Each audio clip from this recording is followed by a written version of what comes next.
Malungkot pong ibinabalita ng GMA Network. Isang kung tawagin ay pilar o pundasyon ng radyo at TV broadcasting personality ang tuluyan na ngang namaalam.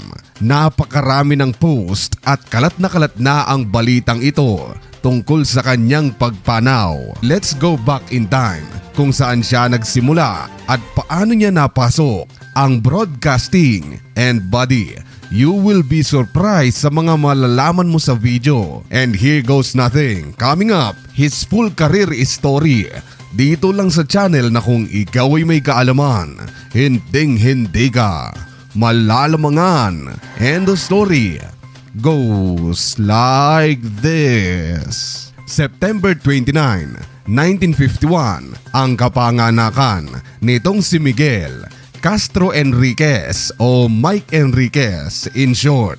Kapansin-pansin na itong araw ding ito, 29, ang kanyang araw ng pamamaalam. Lingid sa kaalaman ng siguro mga bagong henerasyon ay hindi sa TV, kundi sa radyo ang pinakauna niyang trabaho. Kung paano nagsimula ang lahat ay isang araw.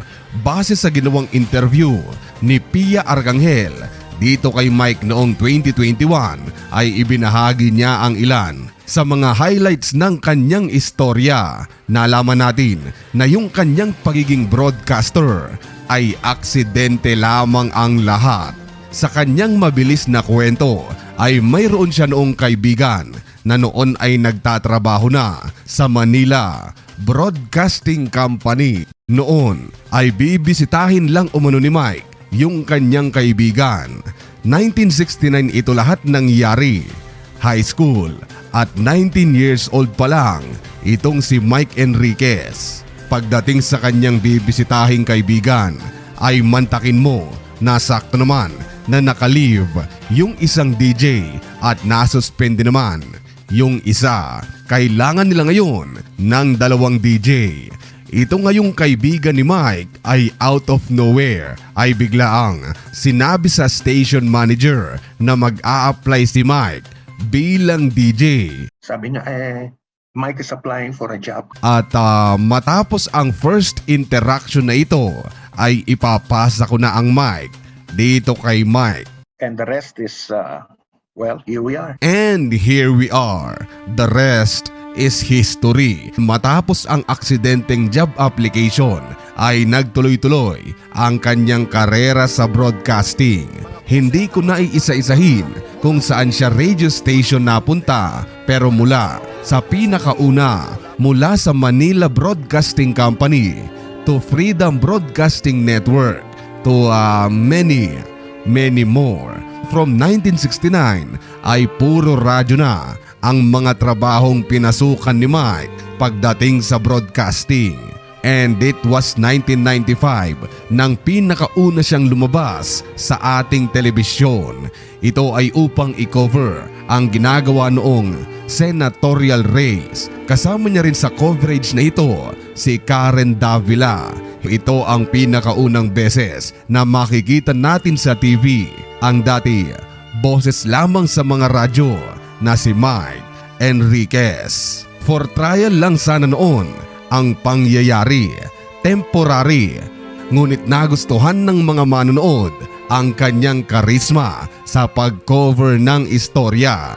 Hindi naglaon ay muli na naman siyang ipinatawag at sa pagkakataong ito ay upang maging anchor ng bago pa lang noon nasaksi. Sa mga pagkakataon na lalabas ng TV si Mike ay dito na pa isa-isa na ginujoke ni Mike yung mga audience sa tuwing magkakaroon ng impromptu sa pag-cover ng balita. Andyan ang biro niya sa sarili mismo buddy na Tingnan nyo nga itong mukha ko. Ang TV ba to? gayong sanay siya na hindi nagpapakita at tanging DJ lamang sa mga radio station. Nagsisingit siya ng ilang mga pakwelang pakulo habang on air na siya namang benta sa maraming manonood. Yung mga key phrases na gano'n, na mga linya, sometimes hindi yung pinagpapaalam. Gawin mo na lang. Di ba? Ito ang naging trademark ni Mike Enriquez. Kung pupunta ka sa YouTube buddy at isa-search mo ang mga bloopers ni Mike Enriquez, ay babahain ka ng napakaraming memes ng iba't iba niyang cover sa iba't ibang istorya. At syempre, hindi mawawala dyan ang wala nang masisikat pang one-liner ni Ginoong Mike. Wala nang iba kundi ang maraming trinabaho itong si Mike, palipat-lipat siya. One day, nasa radio station, bukas kinabukasan ay sa TV mo siya makikita at vice versa. Hindi tumigil itong si Mike Enriquez, kaya naman hindi na rin nakapagtataka kung bakit tumabo siya ng iba't ibang award. Best Caster, Best Male Newscaster, and the list goes on and on and on. Basta marami, buddy. Ngayon, fast forward tayo to year 2018. Ito ang pinakaunang beses na nag-file ng mahabang leave itong si Mike dahil sa ika sa balita ay dahil daw sa iba't ibang iniindang sakit. Ang hiatus na ito, buddy, ay tumagal ng 3 buwan. Pagkatapos ay muli na naman siyang bumalik. Nagbalik siya noong November 2018. Mula noon ay patuloy siyang namahagi ng mga sariwang balita. Dumaan ang 2018, 2019, 2020, pero December 2021 nang muli na naman siyang mag-file ng medical leave. Pero this time ay alam na natin ang dahilan na nagkaroon pala siya ng kung tawagin ay kidney transplant noong December 16, 2021. Iba pa ito, buddy, sa sakit na iniinda ni Mike sa kanyang baga at pati na rin sa kanyang puso. Sobrang hindi ako makahinga. Ito po ang itsura ng baga nyo.